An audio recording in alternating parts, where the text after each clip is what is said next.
hear me better now? Okay, good. Okay, so good. So yeah, I want to tell you today about thermalization and absence of thermalization in closed quantum systems. A lot of the work that I'm going to talk about was done by two Weizmann students, Ronen Vosk and Eyal Leviatan, and also benefited from collaborations with, there are many other people somehow that I should note here, but David Hughes, Gil Rafael, Yasmin Bakhri from Berkeley Ashwin Vishwanath, Eugene Demler, and many others. And the collaboration with Emmanuel Bloch's experimental group. I hope I'll get to talk about their experiments a little bit, also in cold atoms. So, okay, so as an introduction, I am showing some of their experiments.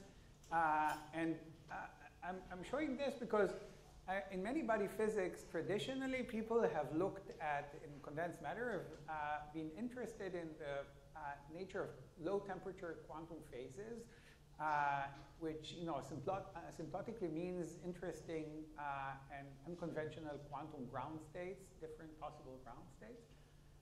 However, these cold atom systems turned out to be not so cold.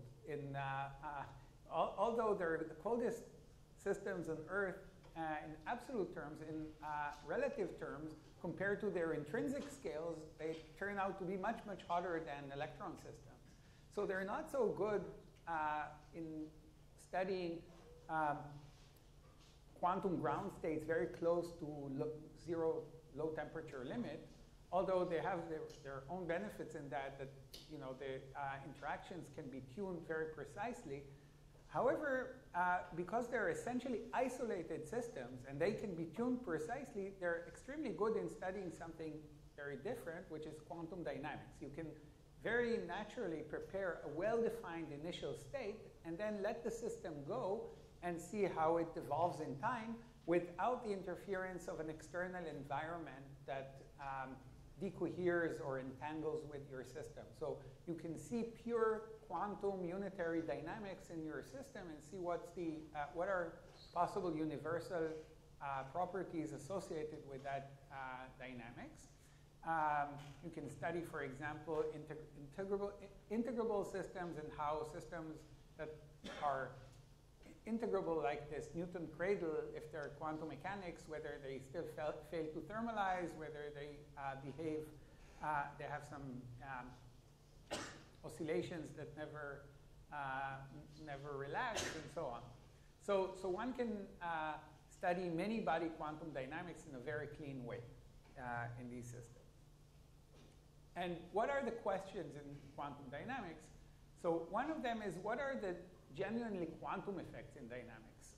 When you have many quantum particles, we know that if we try to describe the motion of water, it's also made of quantum particles, but we can basically, for all practical purposes, describe it exactly in terms of classical mechanics. So what are the genuinely quantum effects if we look at these cold atoms evolving in time? So that's one thing. Another thing is, why does the macroscopic world, for example, a jar of water, why does it appear classical? And how such classical hydrodynamics of, say, water particles or any particles emerge from the quantum nature of the particles in the microscopic world. Okay, so the actual equations that govern particles are quantum mechanical, so why do we see classical mechanics? And the big question is whether a large system like that of many particles evade this classical thermal fate as it evolves in time and retain its quantum correlations for arbitrarily long times, whether it's possible or not. Another is how to characterize this transition from quantum to classical dynamics, whether it has anything to do with chaos, and how do we characterize chaos in a quantum rather than a classical system, a many-body quantum system. So all of these are interesting questions that are the subject of a lot of current research. So let me start from the notion of ergodicity. Well, you all know about ergodicity in classical systems. So why does, if I take some milk and coffee, why do they eventually, what is the nature of this thermalization? It's the fact that these milk particles basically explore all the possible states, and eventually the most probable states are all states where the particles are mixed. And therefore, this ergodicity brings a thermalized cup of coffee in the end. Now you can ask, what is the analog of that in a quantum system that evolves unitarily in time? So one way to understand what does ergodicity mean is, well, if you store some quantum information, so here in the initial state of the system, you've stored some classical information, basically the fact that there are two colors here, right? This is some structure of information. In a quantum system, we can store some structure of information in the entanglement of the qubits of the quantum particles. And if you let it evolve in time, these quantum particles become entangled with many, many other particles, so the entanglement becomes less and less local and runs away to the entire system, and this information is lost from the local degrees of freedom. So this type of behavior and loss of quantum information, it's not really lost, but it's lost to anything that you can measure, is the analog of ergodicity. And because of that, the only remaining structure, so the usual understanding for why quantum classical dynamics emerges is that the only remaining structures of information after these quantum correlations have been washed away are things that can't run away so fast, which is basically conserved quantities. For example, if I have more particles in one region, they can't just run away from this region. They can only diffuse away because particles are conserved. And so there's energy. So the only slow modes are not quantum information that runs away very fast, but the conserved quantities and all the other hydrodynamic slow variables. And that's why, in the end, at long times, the system is well described by a classical description. So that's a usual notion. And then, again, the question is whether this can be violated in some systems in a generic way. So now we understand, actually since, the work of, there has been a long history of many-body localization. I will go through some of it. But now we understand that there is another paradigm. So there is the paradigm of thermalization that I told you about, where quantum information runs away. There is now a new paradigm of many-body localization where if you encode quantum information in some kind of local region, that information persists indefinitely in the system in a way that you can measure. So persist indefinitely means that it persists not in a way that it's spread over the entire system, but in a way that you can, with local operations, somehow retrieve it. Because of that, because quantum correlations remain for infinitely long time, the dynamics does not cross over to classical dynamics. You have to use quantum mechanics to describe the dynamics up to very, very long times. Okay? So there are two paradigms, many-body localization and thermalization, and the way to cross over between them, that's what we understand, is to tune some parameter like the disorder strength. So you can cross between, you can have a transition between a system that thermalizes and a system that never does so, never thermalizes. Unlike what we see in everyday life, we can cross between a system that never thermalizes and one that thermalizes, or if you want, between a system which behaves quantum mechanically up to indefinitely long times to a system that behaves classically, like we see most systems in everyday life, as a function of a parameter like disorder strength. And some say even as a function of temperature. That's a possibility. So the transition, the many-body localization transition, the transition between that state that never thermalizes and the one that thermalizes constitutes kind of a sharp boundary between quantum and classical behavior of the dynamics of a many-body system. Okay, so what I want to talk about here, first of all, I want to give a short description of what is MBL. What is the kind of dynamics you expect in the MBL many-body localized? MBL is short for many-body localized. What kind of dynamics do we expect in the many-body localized state? Is it localized? Does it mean it's completely a dead state and there is just nothing happening there? Turns out, no, there is kind of interesting universal dynamics that still persists in the many-body localized state. There is life in it. And this is the part that I think there has been the most progress on. In the last, I would say, 10 years, there has been a lot of progress in understanding the universality of dynamics inside the many-body localized phase. Next, I would like to talk about the many-body localization transition and propose some theory of it, although there is much less that is solidly understood about this. It's very interesting because, as I said, it's the transition between classical and quantum behavior. Then I'll talk a little bit, if I'll have time. There are two last parts that I might have not be able to get through both of them. There are new experiments that are starting to confront the theory and with many-body localization with reality. And last, I want to talk about not about non-thermalizing systems, but now about thermalizing systems, or maybe, if you want, approaching the many-body localization transition from the thermalizing side of it. For this, we need a way to compute things in a thermalizing system. I would like to talk about a new scheme for computing quantum dynamics of a thermalizing system and seeing the crossover from quantum to classical hydrodynamics within a calculation. Okay, so let me start with, and if I don't get through all of this, never mind, you can ask me questions after, and I'm still here tomorrow morning, you can ask me about it.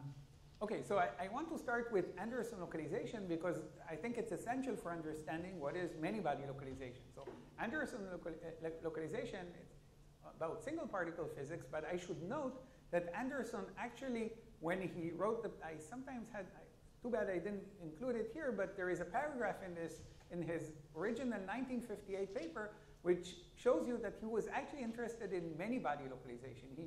He's saying that in a system of interacting spins that is decoupled from the environment, nobody guarantees for you that these spins will eventually get thermalized. And the way but he didn't know how to solve the problem of many spins, and he solved the system of a single particle as a toy problem to show that such localization is possible.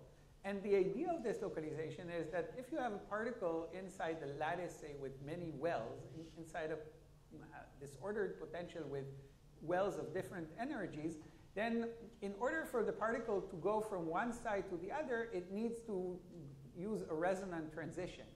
And the probability of, if the disorder is sufficiently strong, the randomness is sufficiently strong, the probability of these resonances vanishes as you take the size to infinity.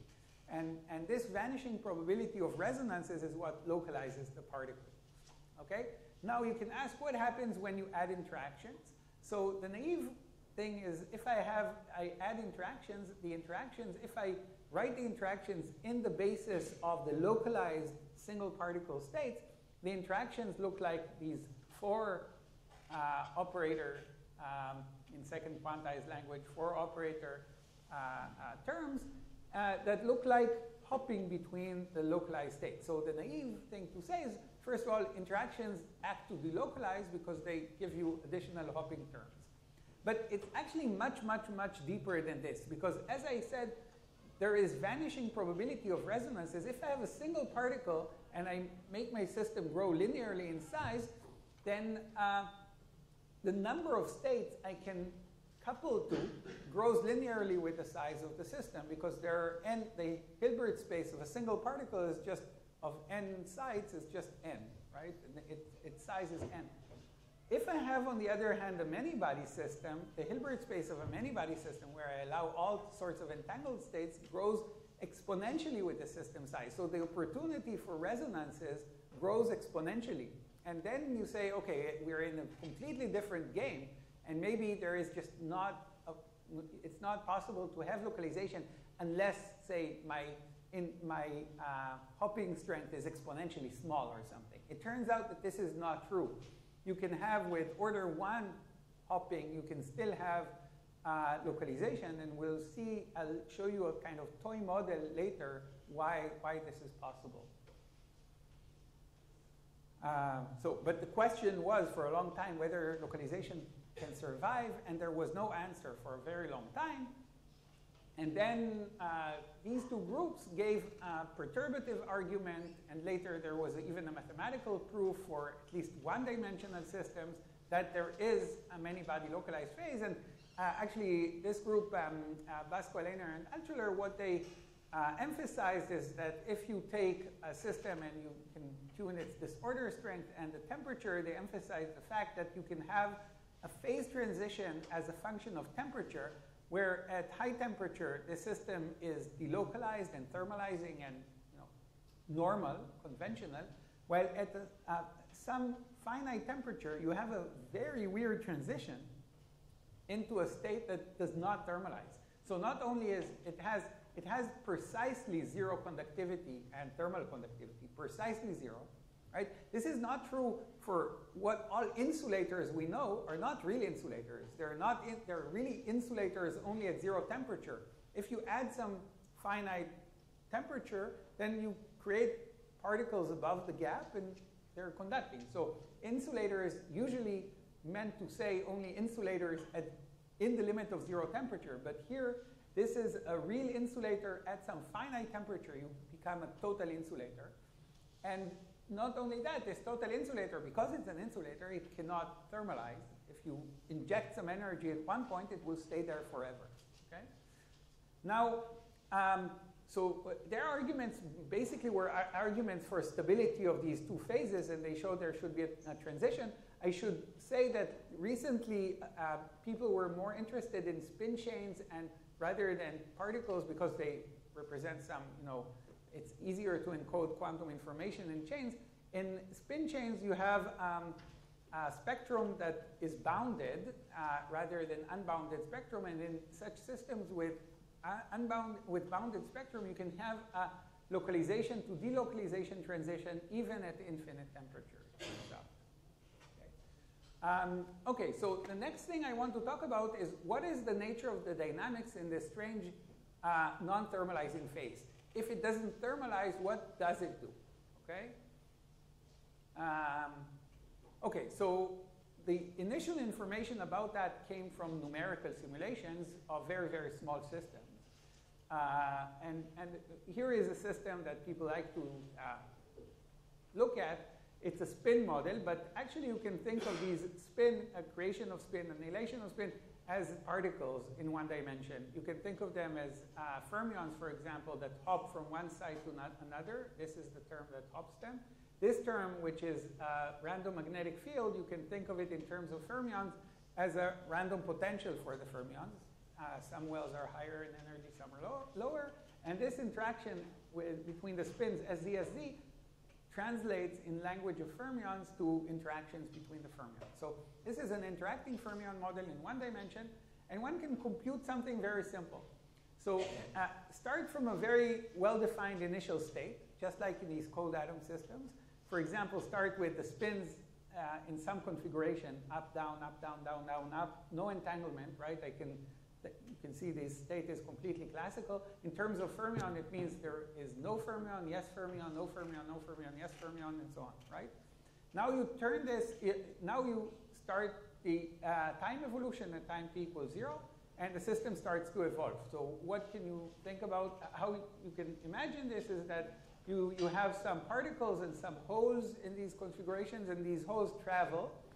If the system is localized, then you would expect that at every point you get entanglement as a function of time, because when a particle crosses the line between two parts of your system, you don't know if it's always in a superposition of particle going left, hole going right, or the other way around, and both of them are in the wave function. And when I I make a cut through here, this entanglement is is given in terms of the entanglement entropy of this half of the system, this part of the system. So the entanglement entropy grows because of this quantum uncertainty due to entangled pairs, okay? And one sees that indeed the expectation that the entanglement entropy, initially if the system is localized, so let me turn off the interaction and think of this as just a system of non-interacting fermions, then indeed the particles stop after a while, and you get no growth of entanglement because at some point the particle-hole pairs don't propagate anymore, and you're left with whatever entanglement you manage to get from their propagation. If they stop, then no entanglement is growing. So this is like a dead state, this entangled state. Surprisingly, however, when you turned on interactions, although this system was supposed to be localized, you see that there is a growth of entanglement, and that growth of entanglement went very slowly, logarithmically with time, rather than linearly in time, as you expect in delocalized systems. So the first, surprising result is that there is still growth of entanglement in such a system, and the second one is that it's very slow. And if you want to run it for a very long time, you can find that the entanglement grows to some scale, but it doesn't reach the entropy of you would expect in a thermodynamic system. It doesn't reach the thermodynamic entropy. So the system doesn't fully thermalize, but there is unlimited growth of entanglement entropy in time. Okay, so this was a challenge, first of all, to understand this, but it serves as some kind of a hallmark of a localized state. It has slow logarithmic growth of entanglement entropy.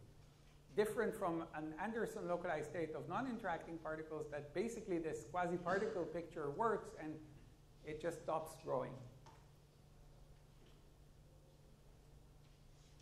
Okay, so now I'm jumping to the theory. So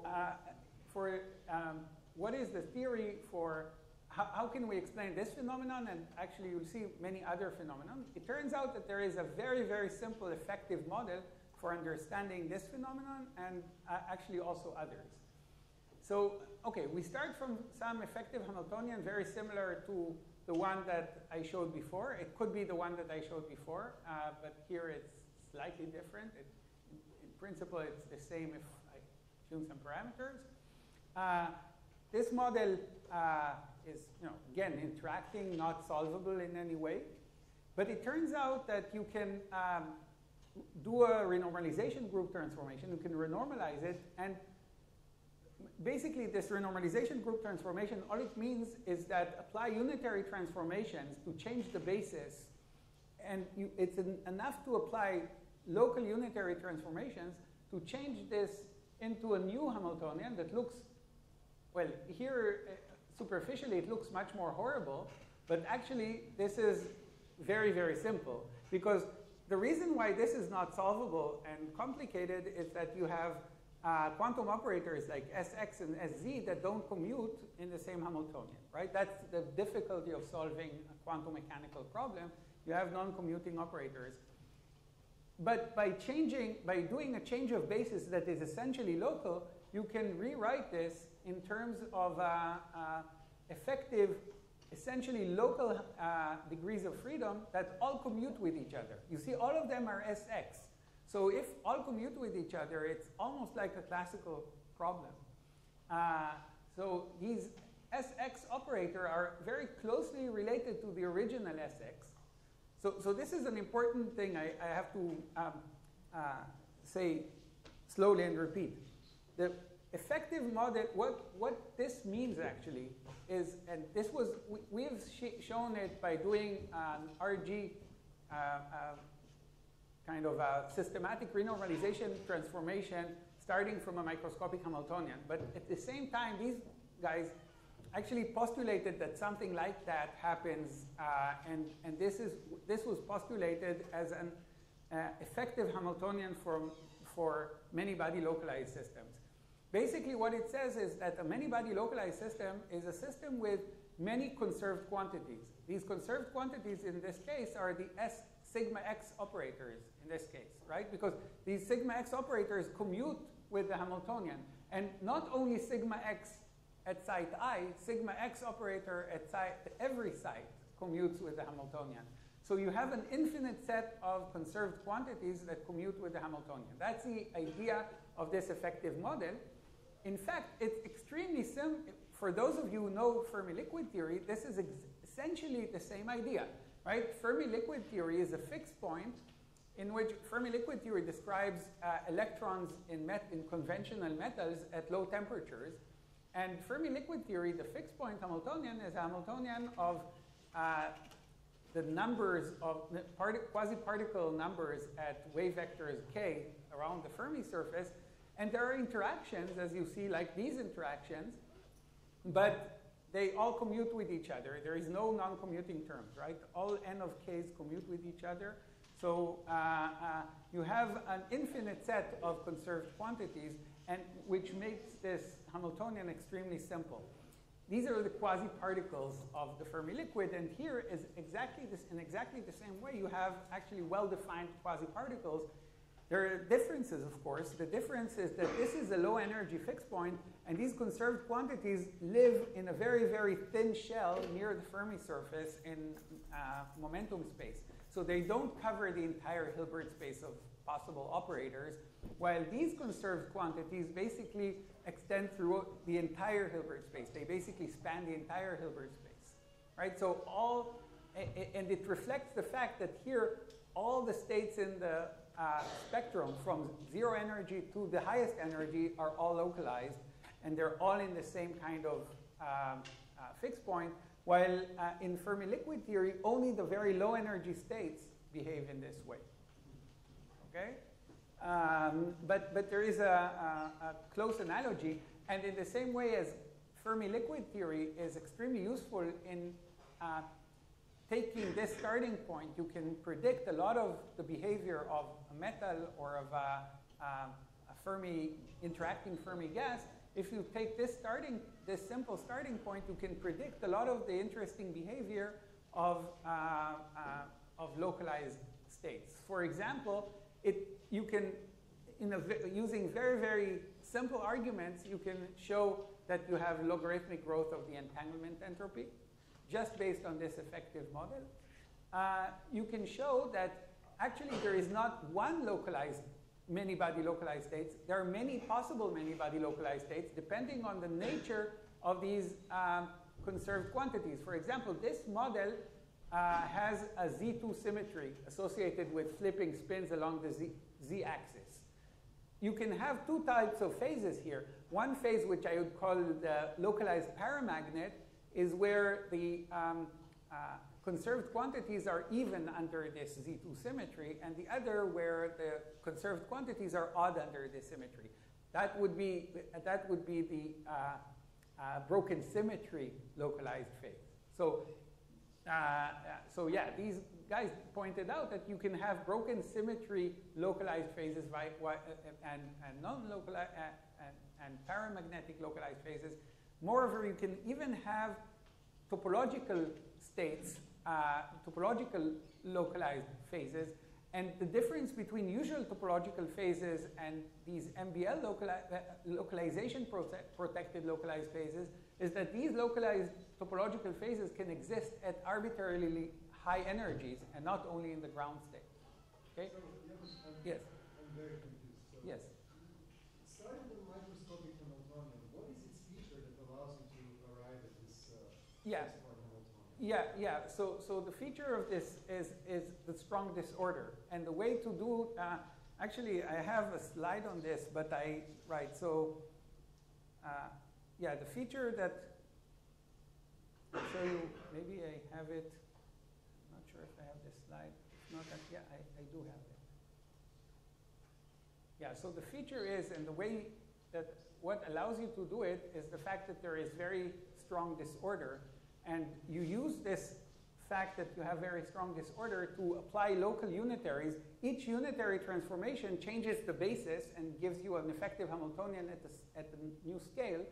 And then you have to assume that there are no resonances that, that's a little bit technical, that actually destroy this RG. But if you assume that there are no resonances, and you can actually test within the RG whether at least some sort of resonances proliferate or not, and there is a more rigorous proof of absence of resonances by Imbri, if there are no resonances, this can proceed to infinity and basically transform your Hamiltonian through a set of local operations to this new, but it's only the lack of the fact that you don't have resonances that allows this RG to proceed without breaking. So again, it's like Anderson localization. You're protected by absence of resonances. Yeah, so actually, I would say every Hamiltonian you can write in terms of conserved quantities, but they would be extremely non-local. These conserved quantities are really local. They have like a quasi-particle weight, something z. I can rewrite them like some finite fraction times a local operator plus some exponentially small tail and exponentially decaying tail. And because of these, the interactions between them are almost local. So the interaction between I and j, if I and j are far away, dies off exponentially. So it's really a local Hamiltonian. It's like an integrable model, except it's a stable integrable model. I change the Hamiltonian a little bit, and these conserved quantities shift around, but they stay conserved. Okay. Now, so all of this is another thing. Another thing you can show is that there, as I advertised before, this was not shown before. What we actually also found in this paper is that if you encode quantum information into a few bits somewhere in your system, and you do a spin echo experiment, then in a usual system, in the spin echo experiment, there is a T2 time for the spin echo to disappear completely. In a many-body localized system, you can do a spin echo experiment where there is infinite T2 time. So you'll basically you'll recover at least part of the information even after infinite time. Finally, there can be topologically protected edge states that you can manipulate even at high energies and not only in the ground state. Okay, so all of this is very nice, and it tells us a lot about the dynamics in the many-body localized phase. It doesn't tell us, it doesn't address the transition between the many-body localized phase and the thermalizing phase, which I said is very interesting because it represents some boundary between quantum mechanics and classical mechanics. So the next thing I want to do is to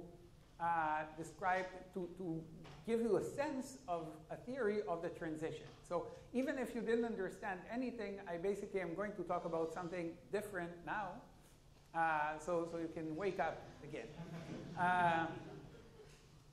Yeah, so it's interesting because, as I said, it's a sharp interface between quantum and classical worlds. It's also a very weird phase transition because if you look at eigenstates, energy eigenstates of the system, in a many-body localized system, they have very low entanglement, what is called area law entanglement, while in the thermalizing phase, the eigenstates have extremely large, what is called volume law entanglement. So it's a change, it's a fundamental change in the nature of the eigenstates, and it's interesting to understand how such a transition occurs.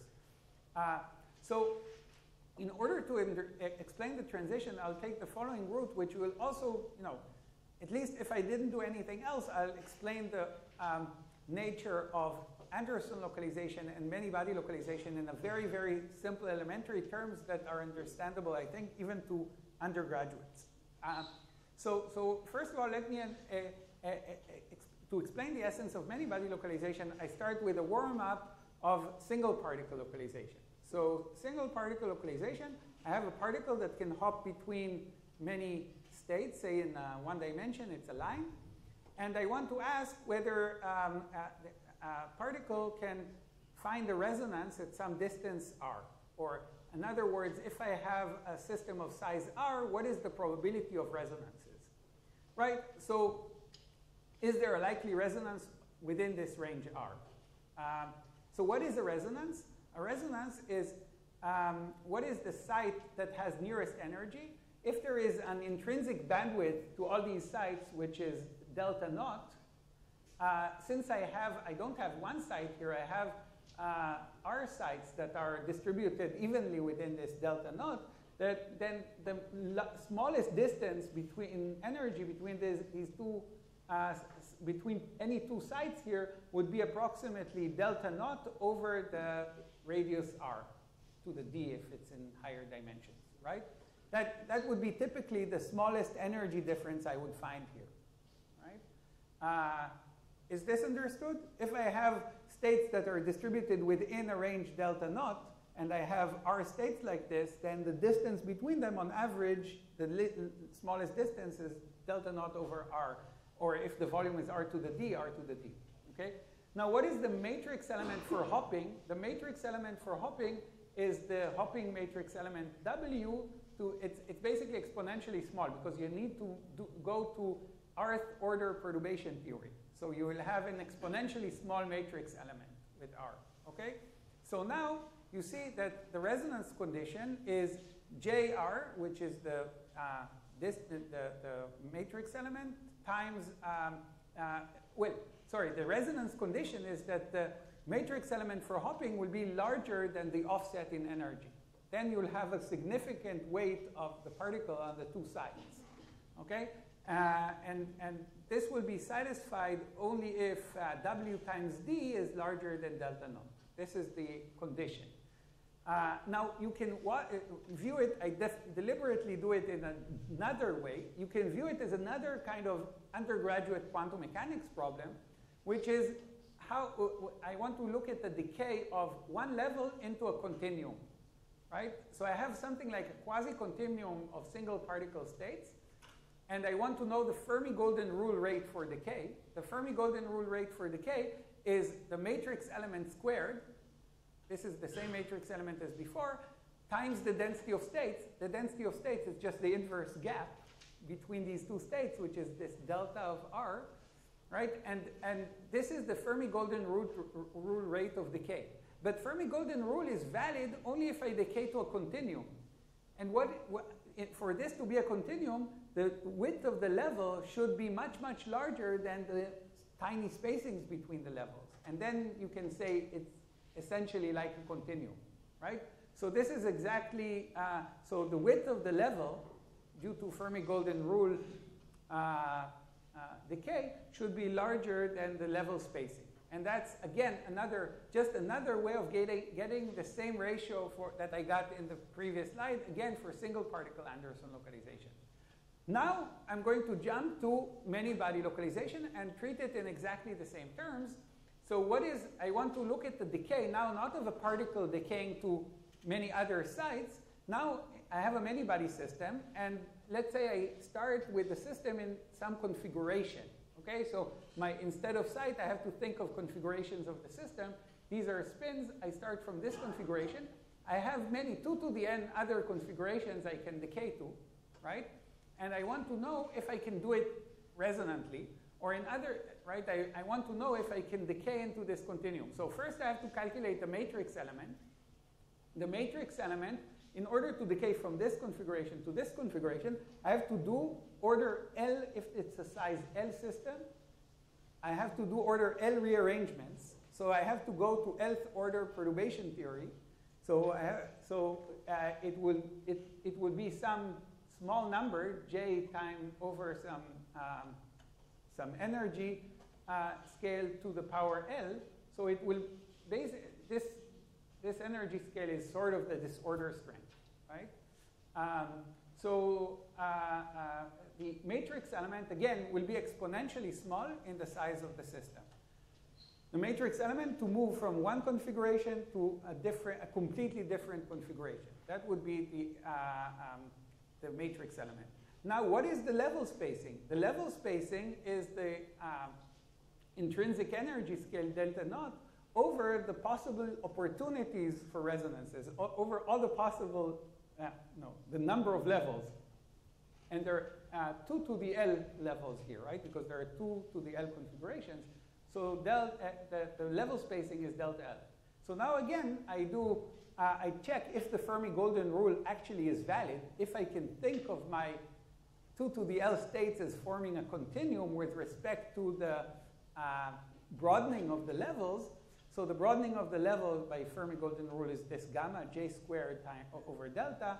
So I just, again, need to compare delta, the broadening to delta. So again, exactly the same thing. So I have a delocalized phase if this G, if this ratio is much larger than 1. This ratio is a function of the system size. And I'll have a localized phase if this ratio is much smaller than 1, which requires that this length scale psi, which determines the strength of the matrix element, I can call it some putative localization length, if it's smaller than 1 over log 2 for this spin system, then I can then I'd be localized, because you see I have an exponential that's fighting another exponential. If this decays faster with the length, then I'll never be able to have a resonance, right? It's sufficiently large length. Okay, so this is the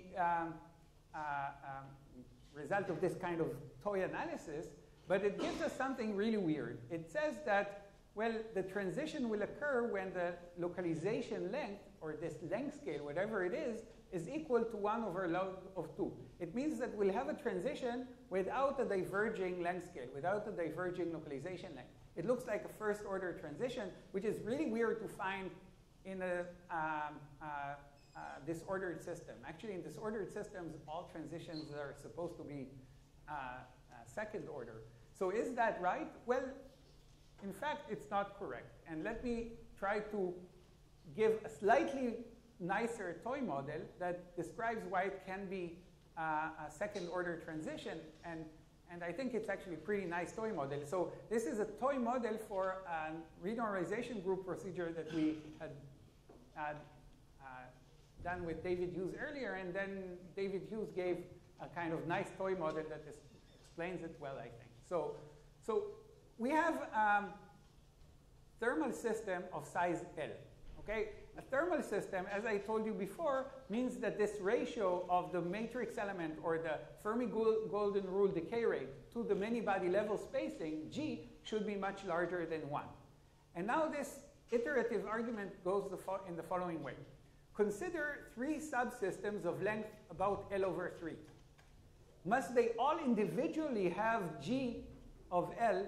If I take them individually, each one of these subsystems, must they all have G much larger than 1 in order for the entire system to be thermalizing G much larger than 1?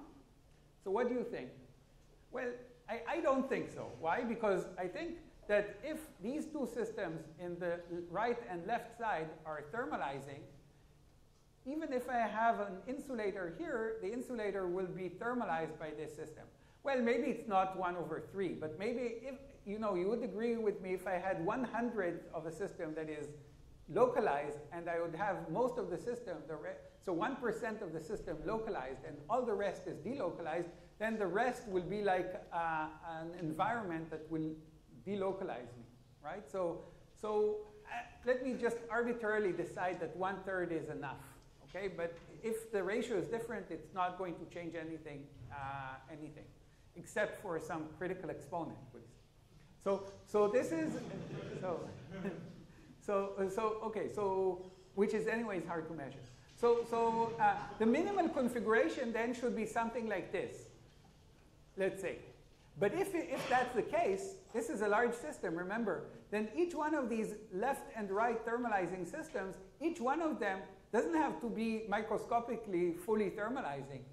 Each of these systems can be composed of a localized system and thermal on the 2 sides, right? And we can go a step and iterate more and more and more. And from that we get that actually in order to fully thermalize a system, we really need very, very few thermalizing regions, very, very dilute substructure of thermalizing regions, which is really a fractal. Right? This is a Cantor set. It has, you can compute its fractal dimensions, and it's log 2 over 3. Okay? And if instead of 1/3 it was something like 1/4, and then the other parts are larger, then it would be different fractal dimension, but it would still be a fractal like that. And now you can actually now you can ask.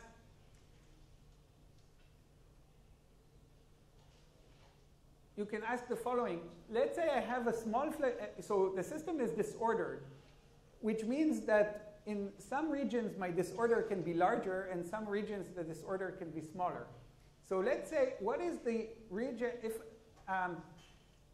what is the size of the region that will make a typical fluctuation? What is the size of a typical fluctuation, basically? So that it takes me from my majority phase, insulator, into my minority phase, which is delocalized. Well, I need that fluctuation will be the typical fluctuation of, I need to make a fluctuation on n sites of size psi. I don't need to make a fluctuation on all of these sites. I just need to make a fluctuation on a fractal subset of them. So if I have a size psi, I need to make a fluctuation only on psi to the power d of these sites. If it's a fractal dimension, I need very few sites in order to turn this region of size psi into a metal. So the fluctuation I would get in the I need a fluctuation of this size in order to create a metal, right? So the length of this typical metallic fluctuation inside the insulator will go like delta minus the critical value of delta to the power minus 2 over the fractal dimension. That means that I'll have a critical exponent associated with the transition. The localization length will diverge exponentially with that critical exponent 3.2. Okay, so that's kind of a toy model that shows you that I can have a divergence of my localization length with a non-trivial exponent. And it has to do with the fact that thermalization is very, very, so the localized phase is very, very fragile, and it's enough to have a dilute backbone of thermalizing dots in it in order to thermalize it. So that idea, before that idea, we actually wrote a more precise renormalization group, real space renormalization group approach, where you see the basic scaling elements in this RG is exactly this value of G. It's the ratio between some thermalization rate and level spacing. And one takes many clusters and joins them and sees if they become mutual thermalizers or mutual insulators and so on. And as you go to, in every step, you join clusters together and you normalize all the other parameters. And as a function of the stage of the RG, the average size of a cluster becomes larger and larger because you join more of them together. And that gives you, what happened here?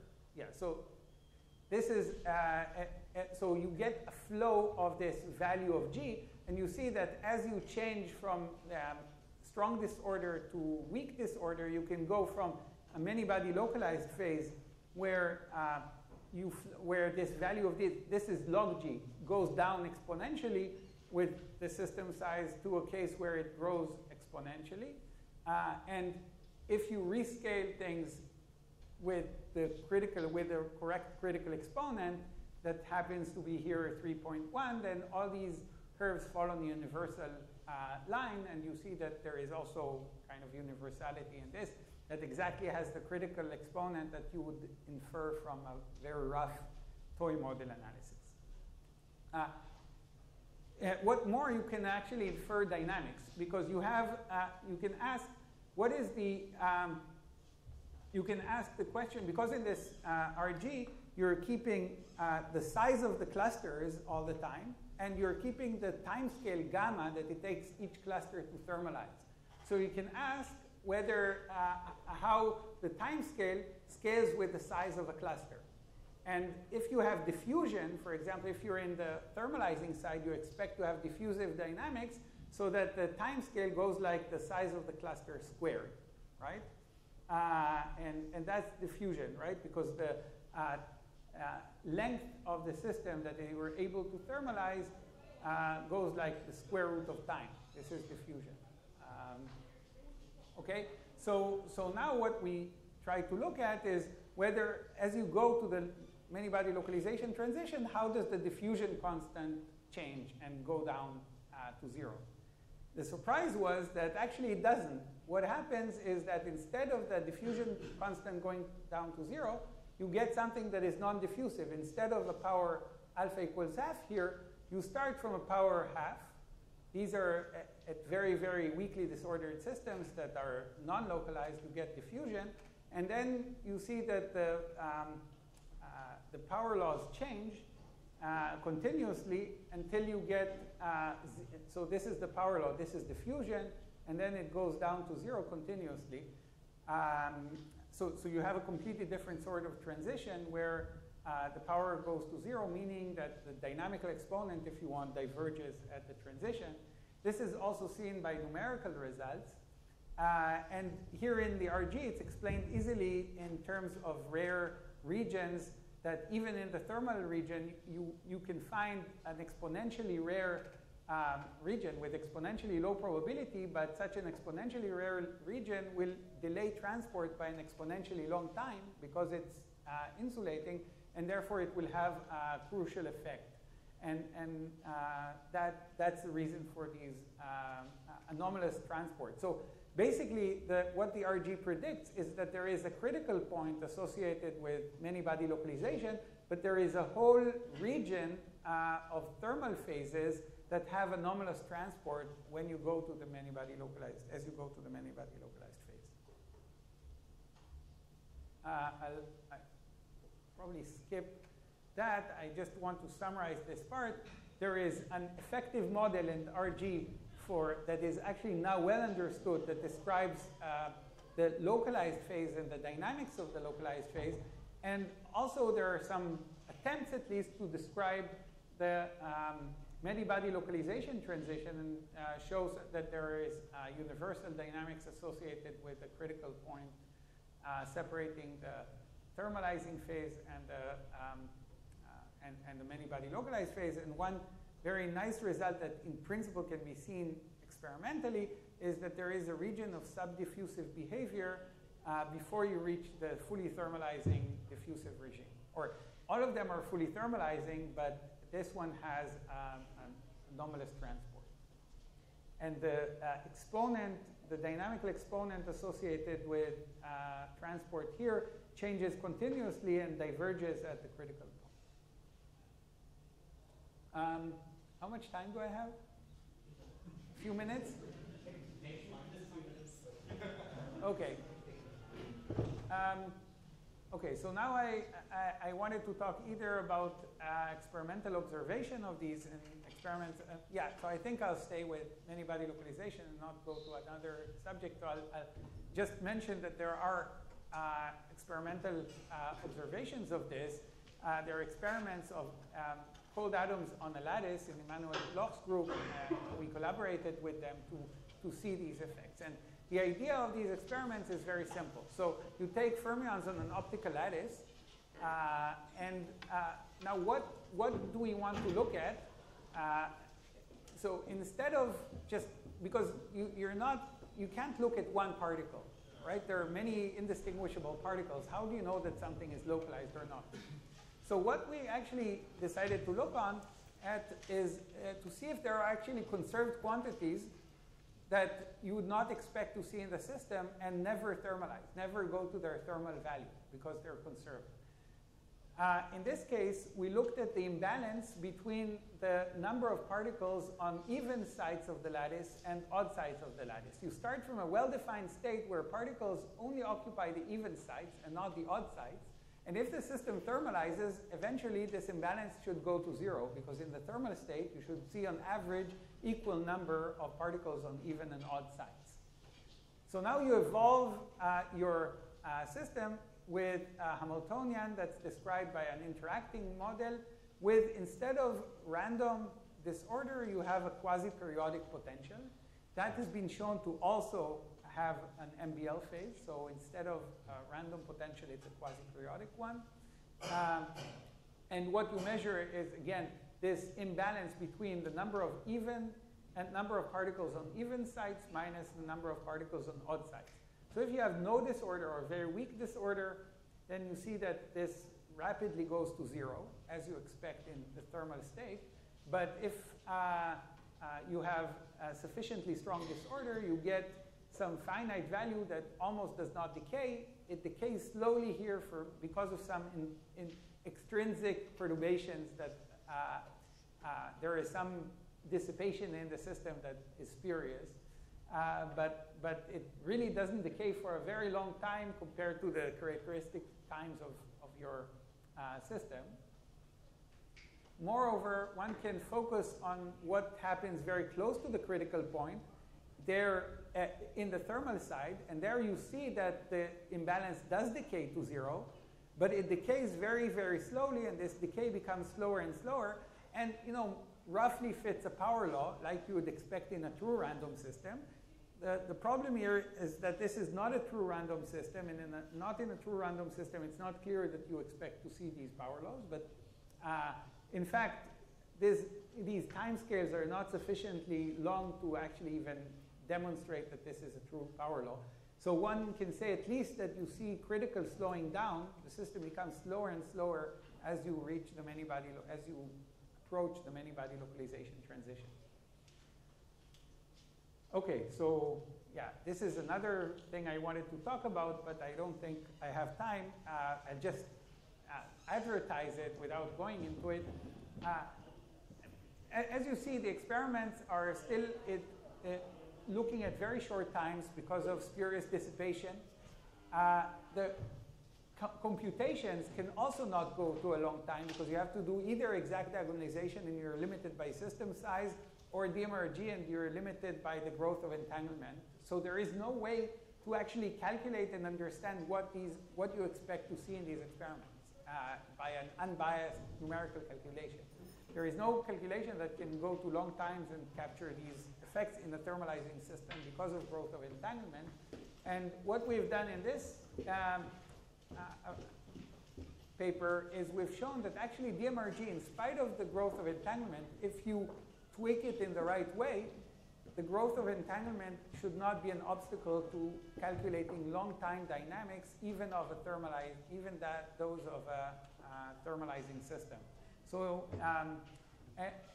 and the reason is basically this paradox that, well, DMRG is a method that is controlled by, for those of you that don't know what DMRG is, sorry, but actually, we know how to do effectively classical simulations only if we have low entanglement. Because if there is large entanglement, we have to keep the exponentially large Hilbert space in our computer, which is impossible. If there is low entanglement, we can continue the calculation, right? But the problem is that in a generic many-body system that thermalizes, the entanglement grows linearly in time, which means the entanglement entropy, which means that the size of the Hilbert space we have to keep grows exponentially in time. And therefore, we can't do simulation of dynamics. But there is a paradox here, because I told you in the thermalizing system, after a very short time, the system essentially thermalizes and becomes and behaves hydrodynamically. And hydrodynamics you can describe using a classical-like simulation. So the question, so clearly, this rapid growth of entanglement entropy contains a lot of entanglement that doesn't give you any information. Doesn't contain any information. And the question is how to truncate it in a way that will not sacrifice information on local degrees of freedom. And we have found a way to do this, and at least in one-dimensional systems. And that's, okay, if you want, I can talk to you about this privately. So thank you very much.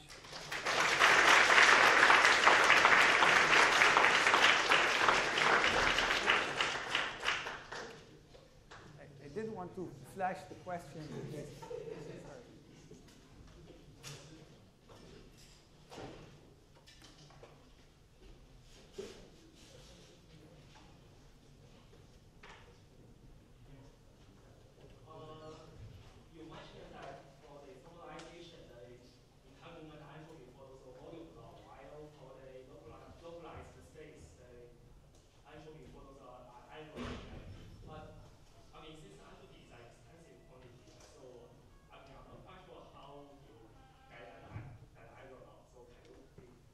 how can you have an area law? Because entropy is an extensive property.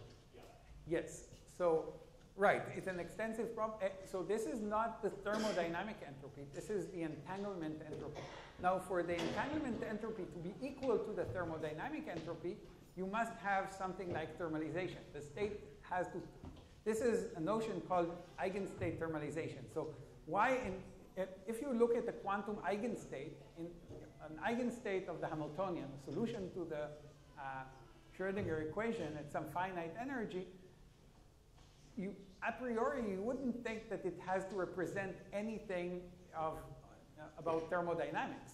It turns out that if the system is sufficiently complex that it does thermalize, the eigenstates themselves, if you look at them locally, basically look like a thermal state. This is basically another statement of the microcanonical ensemble equivalence to other ensembles, but it's an extreme case. You take an energy shell containing a single eigenstate, and it will behave exactly like a thermal ensemble.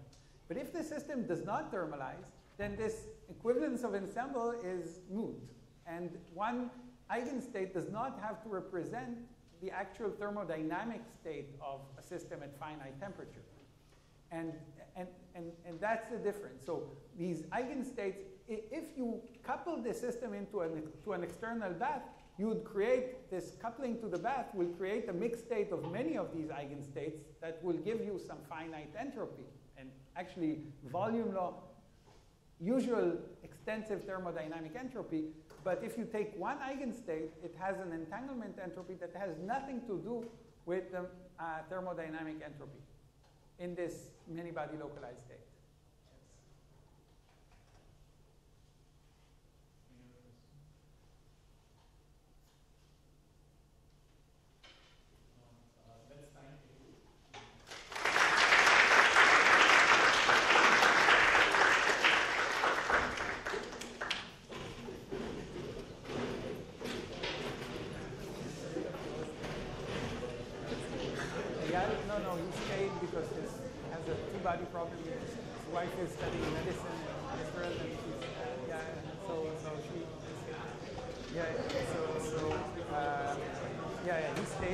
He's still working with